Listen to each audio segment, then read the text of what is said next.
Vamos lá, queridos companheiros, em mais esta semana, fazer a nossa leitura e reflexão do Livro dos Espíritos por Allan Kardec, sempre rogando a Deus nosso Pai e a Jesus que nos auxilie na compreensão dessa obra.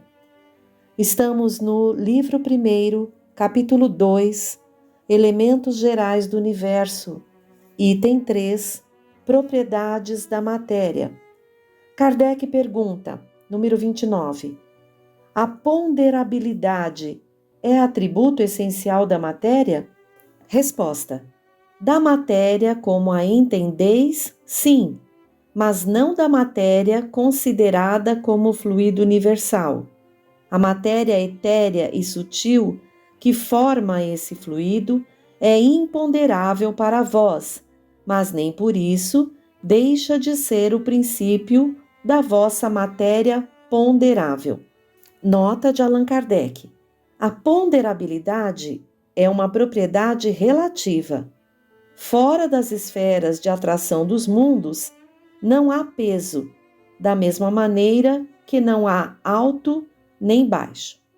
Nesta resposta, fica claro a todos nós que, então, do nosso ponto de vista de encarnados na matéria, é possível mensurar, é possível que a matéria, do nosso ponto de vista, tenha essa ponderabilidade. E por isso a pergunta é, a ponderabilidade é atributo essencial da matéria? E a resposta é, da matéria como a entendeis, sim.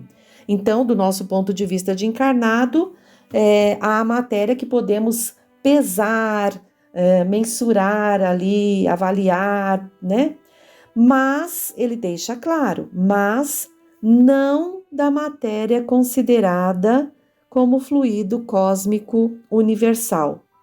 A matéria etérea e sutil que forma esse fluido é imponderável para vós.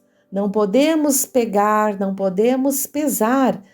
É a matéria invisível, que não vemos, que não pegamos.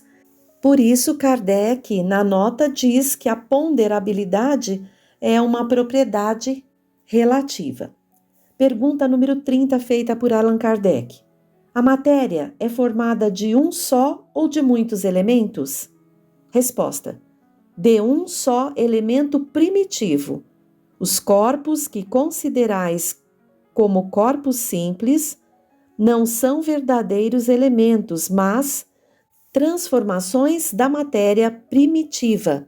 Então já vimos. A matéria primitiva é o fluido cósmico universal. Deus criou tudo que existe está imerso no fluido cósmico universal, de onde parte cada coisa que se forma, com matérias sutis e etéreas ou com matérias tangíveis, tudo parte do fluido cósmico universal. Pergunta número 31. De onde provém as diferentes propriedades da matéria? Resposta, das modificações que as moléculas elementares sofrem ao se unirem e em determinadas circunstâncias. Um exemplo simples disso, que podemos lembrar até da escola, é, por exemplo, a composição da água, H2O, 2 moléculas de hidrogênio e uma de oxigênio. Se juntarmos a molécula de oxigênio mais uma, H2O2, já não vamos mais ter a água, e sim a água oxigenada. Então vejam, as moléculas podem sofrer modificações ao se unirem, ao se separarem e também em determinadas circunstâncias, como nos está explicando aqui a espiritualidade superior, a falange do espírito de verdade. Pergunta número 32 que Kardec faz. De acordo com isso, o sabor, o odor, as cores, as qualidades venenosas ou salutares dos corpos não seriam mais do que modificações de uma única e mesma substância primitiva? Resposta: sim, sem dúvida. e só existem pela disposição dos órgãos destinados a percebê-las. Nota de Allan Kardec. Esse princípio é demonstrado pelo fato de nem todos perceberem as qualidades dos corpos da mesma maneira. Enquanto um acha uma coisa agradável ao gosto, outro a acha má. Uns veem azul, o que outros veem vermelho. O que para uns é veneno, para outros é inofensivo ou salutar. Esta resposta está bem explicativa, principalmente com a nota aqui de Allan Kardec, pois podemos notar no nosso dia a dia, entre a convivência conosco, com os animais, com as plantas, que muitas vezes o que é salutar para um não é para o outro. Pergunta número 33. A mesma matéria elementar é suscetível de passar por todas as modificações e adquirir todas as propriedades? Sim, e é isso que deveis entender quando dizemos que tudo está em tudo. Aqui há uma nota de Herculano Pires, que é o tradutor dessa obra, que vamos trazer ainda antes da nota de Allan Kardec. Herculano Pires nos diz: este princípio explica o fenômeno conhecido de todos os magnetizadores, que consiste em se dar pela vontade a uma substância qualquer, a água, por exemplo, as mais diversas propriedades, um gosto determinado e mesmo as qualidades ativas de outras substâncias, só havendo um elemento primitivo e as modificações dos diferentes corpos sendo apenas modificações desse elemento. Resulta que a mais inofensiva substância tem o mesmo princípio que a mais deletéria. Uma modificação análoga pode produzir-se pela ação magnética, dirigida pela vontade. Assim, a água, que é formada de uma parte de oxigênio e duas de hidrogênio, torna-se corrosiva se duplicarmos a proporção do oxigênio. E foi também o exemplo que demos logo acima. Nota de Allan Kardec agora. O oxigênio, o hidrogênio, o azoto, o carbono e todos os corpos que consideramos simples não são mais do que modificações de uma substância primitiva, na impossibilidade em que nos encontramos ainda de remontar de outra maneira que não pelo pensamento a essa matéria. Esses corpos são para nós verdadeiros elementos e podemos, sem maiores consequências, considerá-los assim até nova ordem. A pergunta seguinte é sequência da 33. 33A.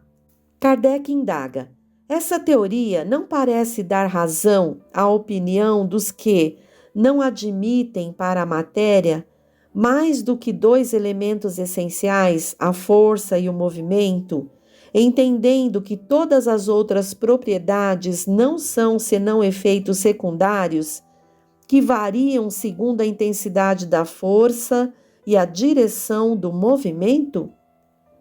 Essa opinião é exata. Falta acrescentar que também, segundo a disposição das moléculas, como se vê, por exemplo, num corpo opaco que pode tornar-se transparente e vice-versa. Pergunta número 34. As moléculas têm uma forma determinada? Sem dúvida que as moléculas têm uma forma, mas não a podeis apreciar. 34A. Essa forma é constante ou variável? Constante para as moléculas elementares primitivas, mas variável para as moléculas secundárias, que são aglomerações das primeiras. Isso que chamais molécula está longe da molécula elementar. Esta resposta da espiritualidade superior já nos dá uma dica de que a ciência está a caminho destas descobertas e de muito mais. Vamos ao item 4, espaço universal. Pergunta número 35, feita por Allan Kardec. O espaço universal é infinito ou limitado? Resposta: infinito. Supõe limites para ele? O que haveria além? Isto confunde a tua razão, bem o sei, e, no entanto, a razão te diz que não pode ser de outra maneira. O mesmo se dá com o infinito em todas as coisas. Não é na vossa pequena esfera que o podeis compreender. Nota de Allan Kardec. Supondo-se um limite para o espaço, qualquer que seja a distância a que o pensamento possa concebê-lo, a razão diz que, além desse limite, há alguma coisa. E assim, pouco a pouco, até o infinito, porque essa alguma coisa, mesmo que fosse o vazio absoluto, ainda seria espaço. Pergunta número 36. O vazio absoluto existe em alguma parte do espaço universal? Não, nada é vazio. O que é vazio para ti está ocupado por uma matéria que escapa aos teus sentidos e aos teus instrumentos. Vejam que a espiritualidade superior responde a Kardec que o espaço universal é infinito, não há limites, né? E também na sequência dizendo que não há o vazio em nenhum lugar. Onde entendemos que há o vácuo, o vazio, há uma substância que escapa aos nossos sentidos. Vejam, amigos, na nossa condição, muitas vezes é difícil para nós conceber o infinito, conceber a Deus, e a espiritualidade superior, compreendendo isso, nos traz essas obras e outras complementares para que a gente possa expandir um pouco mais a nossa compreensão. Uma delas, sobre essa questão do espaço universal, da criação, do fluido cósmico, uma delas é a obra Evolução em Dois Mundos, pelo espírito André Luiz, psicografado por Francisco Cândido Xavier e Valdo Vieira, onde na primeira parte, no item 1, fluido cósmico, nos traz, abre aspas, plasma divino. O fluido cósmico é o plasma divino, hausto do Criador ou força nervosa do Todo Sábio. Nesse elemento primordial vibram e vivem constelações e sóis, mundos e seres, como peixes no oceano. Fecha aspas. Então vejam, nesse trechinho já deu para a gente visualizar um pouquinho que tudo que existe dentro do universo como um todo, então a Terra, o planeta, a Lua, todos os planetas do nosso sistema solar e muito, muito mais, tudo o que existe está como que mergulhado no fluido cósmico universal, que é esse plasma divino. É a partir desse plasma divino que tudo o que existe se forma. Continuando na primeira parte, nesse item 1, fluido cósmico, do livro Evolução em Dois Mundos, temos, abre aspas, cocriação em plano maior.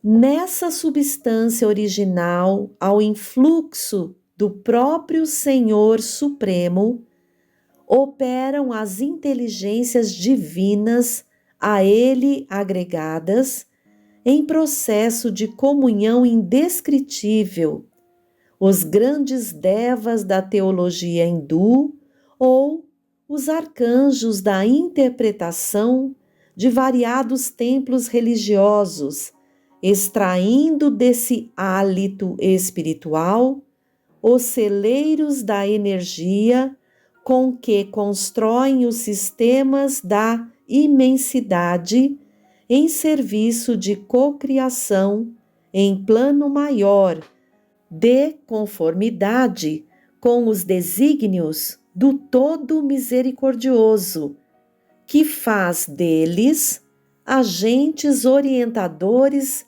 da criação excelsa.